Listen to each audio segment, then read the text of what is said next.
Mega berarak, indah berbalam, di pupuk bayu ke pohon ara. Awal bismillah mulanya kalam. Assalamualaikum pembuka bicara.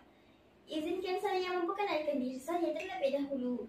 Nama diberi Aisyah Humaira binti Ahmad Razali. Berusia 12 tahun dan menuntut ilmu di SPTSK Seri Dirampakan Pahang. Kod sekolah saya CBA 5024. Hobi saya pada masa lapang ialah membaca buku, memanah dan menunggang kuda. Dalam video ini, saya ingin berkongsi dan membuat ulasan sebuah buku cerita yang berjudul Menggenggam Azab.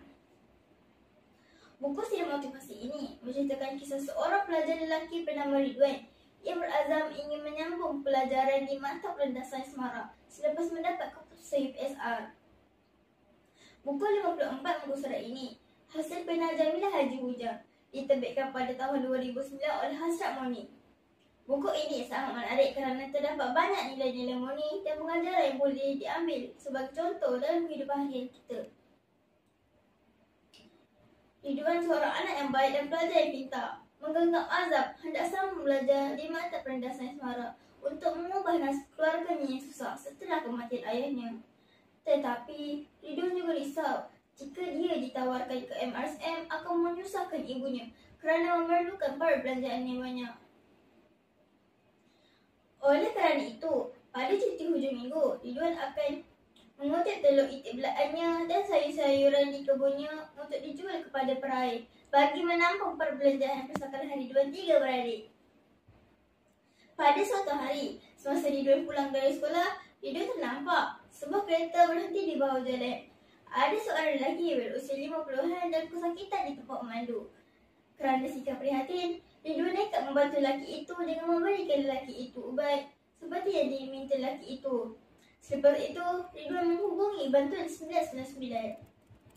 Seminggu selepas kejadian, keputusan UPSR diumumkan. Ridwan ke sekolah dengan penuh debaran. Semua pelajar tahun 6 berkumpul di Dewan untuk menerima keputusan UPSR. Ridwan diumumkan mendapat keputusan terbaik di sekolah dan juga pelajar terbaik peringkat negeri Kedah. Ridwan juga mendapat kejutan apabila pihak sekolah mengumumkan Yang Berhormat Wakil Rakyat ingin menjadikannya sebagai anak angkat. Segala perbelanjaan persekolahan Ridwan akan ditanggung sehingga Ridwan berjaya menamatkan pengajian di Universiti Kelab. Rupa-rupanya, lelaki yang ditolong oleh Ridwan itu merupakan wakil rakyat di kawasan mereka. Ridwan masih tenang dan gembira.